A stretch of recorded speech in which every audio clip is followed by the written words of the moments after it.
Pagkagising ko nga kaninang umaga guys, matutuwa na sana ako kasi kala ko maganda na yung panahon. Signal number 3 kasi kami dito sa Cavite, kaya tignan nyo yung bakuran namin ngayon. Halos nagtumbahan yung mga malalaking payong, upuan at mga magagandang halaman. Tapos hindi lang yan yung aking nasaksihan, naisipan kong lumabas ng gate namin at tignan nyo, bumungad agad sa akin yung bumagsak na sanga ng puno. Pati yung pinakaiingatan kong bisikleta na tumba rin. Wari ko'y dahil yan sa malakas at bugso ng hangin. Sinubukan ko ring lumabas dito sa subdivision namin at ganito ang aking mga natunghayan. Medyo mataas ang tubig at nagkalat ang mga kakahuyan. Tignan nyo, siguro mga ilang talampakan rin yan. Kahit yung mga alagang aso nagtatakbuhan kasi siguro alam rin nilang may paparating pang malakas na ulan. Ang mga maliliit na manadaanan ay kanilang tinakpan upang sa ganun ang seguridad ng mga tao ay kanilang maingatan. Maya-maya nga lang guys, umuwi rin ako kaagad kasi nga bumuhos na naman ang malakas na ulan. Napakalakas. After nun, nag-ML muna ako saglit pero bigla akong tinawag ni mama. Jake! Oh, Halika at mamili tayo ng mga stocks natin dito kasi darating daw ang bagyo eh. Baka wala tayong stocks. kala ko ba tapos na? Hindi, baka may darating pa uli. Maano na, maaraw naman na. Nakinig na lang ako kay mama at namalengke na ako kaagad. Mas maigi na yung maging handa kaysa pagdating ng unos kami ay maging kawawa. Ang inuna kong kunin ay yung mga pangunahing pangangailangan upang hindi namin maranasan ang kakulangan. Habang naglalakbay kami pa uwi, naglaglagan yung mga mangga, sayang na sayang. Labis ako nangihinayang sa aking mga nakikita. Nang malapit na ako sa aming tahanan, ganito ang aking naabutan. Sa isip-isip ko, hindi yata kami pwedeng dumaan kaya napagdesisyonan ko na umikot na lang. Nakakalungkot talaga guys kapag ganitong may sakuna. Iniisip ko tuloy yung ibang kababayan natin kung ano nang lagay nila. Grabe, sana matapos na tong bagyo na to para yung mga nahihirapang tao ay matulungan naman kahit papaano. Hindi ko alam kung sa paanong paraan ako makakatulong sa ibang nangangailangan. Subalit gagawin ko ang aking makakaya upang ang sitwasyon ay gumaan. Sa mga nasalanta dyan, stay safe everyone. Palagi niyong tandaan, lahat ng pagsubok ay kaya nating lampasan. Baka pwede po isabak to, idol. Tingin ako, ano yan? Hey, Top Philippines, Popol, number 74. Batak na batak yan, idol. Nibuhat po kami niya natin sa, Sa? Binuhat kayo niyan? Lalaban ka sa akin? Tara. Kalaban ko ngayon, top 70 Popol in Cuba. Ako po si Paeng, Top Philippines Popol, 74, 26. Medyo malakas to guys, umpisa na natin agad. Sobra akong nanlumo sa nakalaban kong Top Philippines Popol in Cuba na to. Halos lahat kasi ng mga taong nandito, akala nila dito na ako matatalo. Natuwa agad ako kasi naglag siya nung una. Todo hinayang siya dyan guys, naglag daw kasi kala ko nga nagre-reason lang siya eh. Pero kahit lumamang ako, ang bilis niyang nakabawi. Di ko akalain na napakahapdi pala nitong aso kapag naka-inspire. Gumaganon pa talaga ng kamay ah. Pero natatahimik naman kapag ako na ang nakaisa. Tulad na lamang ng ginawa ko dito guys, dumikit kasi siya sa pader kaya nalagunos talaga ng malala. Nagkunwari na lang tuloy na umubo kahit naman wala. Tapos sa puntong ito, napakaganda ng sabayan namin kaso nga lang nagkamali ako. Napindot ko kasi agad yung winchalan sa sobrang takot ko sa aso. Ang nangyari tuloy, napitas niya ako dyan. Sa tingin nyo, tama lang kayong ginawa kong nag-winchalan agad. Kahit siguro kayo gagawin nyo rin yun kaysa makaladkad. Tansyadong kong tatamaan siya ng sibat ko sa parting to. Nang mabitawan ko, nasa pool agad ito. Natawa nga ako eh kasi bigla niyang pinalaki yung alaga niyang aso. Sa kagustuhan niya sigurong hindi masayang kahit nasa tori na ako, pinilit niya pa rin ako mapaslang.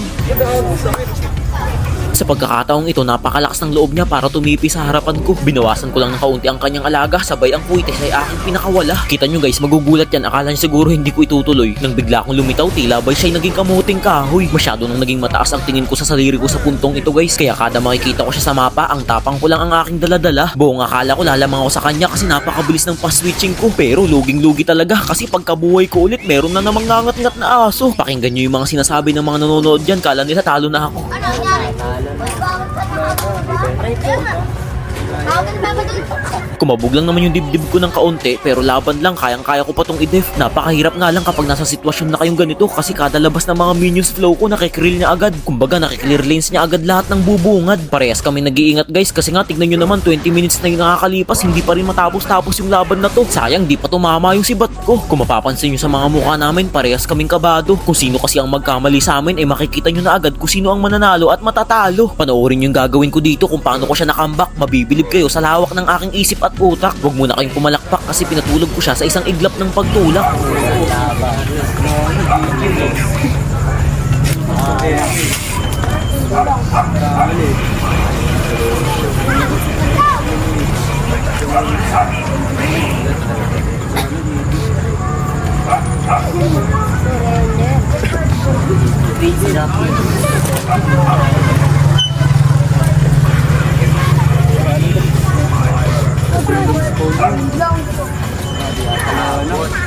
Wala, maabot ba?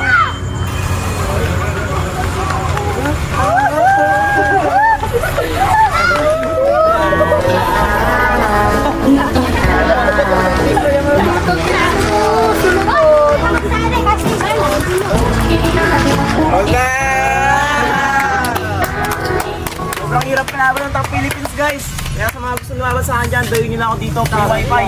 Kasi may data siya eh. Ela desce, ela sobe no baile, é pressão. Linda, linda, perigosa, rouba meu coração. Vai quicando, vai jogando, não bate a razão. No batidão, só por a tentação. なめんじゃねえぞてめえ Desce, ela sobe no baile, é pressão. Linda, linda, perigosa, rouba meu coração. Isang grupo na naman ang sumubok at dumayo sa akin. Sino yung lalaban nyo? Sino yung lalaban nyo? Ito. Guys, sobrang dami nila nagpunta dito pero siya daw yung lalaban sa akin. Siya daw kasi yung pinakamalakas.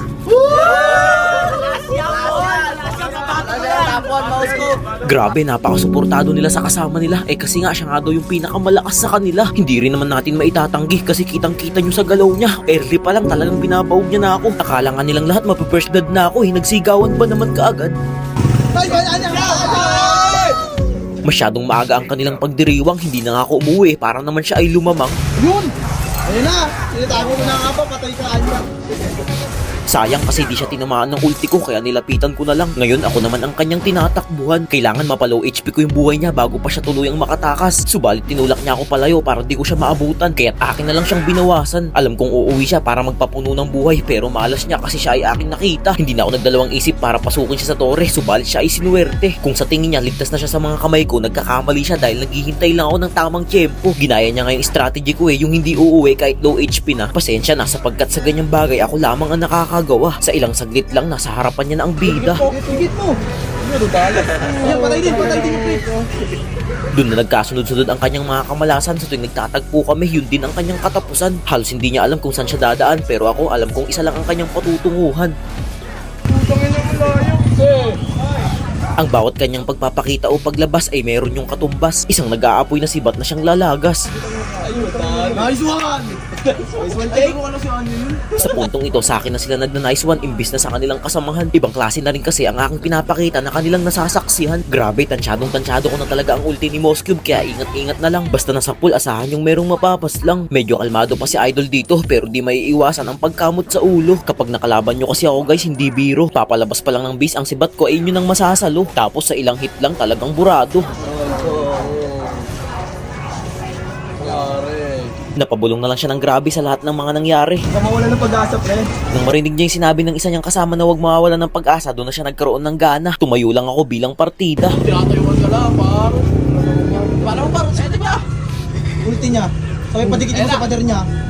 Kasalisi. Nice one! Naligaw ako dun Power off. Wala ako dun Feeling ko guys, napahiya ako doon pero di ko na lang pinahalata. Ang paghihiganti ay sinukli ko na lang sa kanya. Ano ba? Parang ang papel lang. May narinig akong nagsabi na parang papel daw kaya inulit ko. Yun ang naging sanhi ng kanyang pagkatunaw. Ay, kukuhin lang. Ba't yung sibat lang? Ginawa kang leon. Sunod-sunod na yan guys hanggang dulo. Panoorin nyo.